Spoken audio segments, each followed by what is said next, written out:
Idol, kamusta? Gaano ka ka-addict sa basketball? Yung for the love of the game, kahit malayo yung basketball court, pupuntahan mo para makapagpapawis at magilaro. Kahit minsan, nauulanan, naiinitan, go pa rin. Makapag-basketball lang. For the love of the game, kahit masakit na yung tuhod, masakit na yung katawan, maglalaro pa rin. Kahit minsan pipilay-pilay na, maglalaro pa rin. Kahit minsan alam natin na hindi na tayo makasabay sa mga kabataan ngayon, sa bagong henerasyon, maglalaro pa rin. Kasi for the love of the game, kahit sobrang busy na at may kanya-kanya tayong responsibilidad sa buhay, pag nagkaroon ng libreng oras, first thing na papasok sa isip natin ay ang basketball. Wala eh.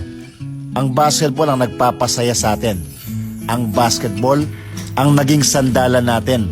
Oo, idol, hindi ako naiyang sabihin na ang basketball ang nagligtas sa akin sa depression.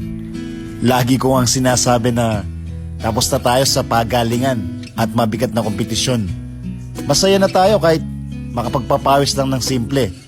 1 hanggang 2 game, all goods na yan. Dati nagagawa pa natin na hanggang 4 o 5 game nung kabataan natin.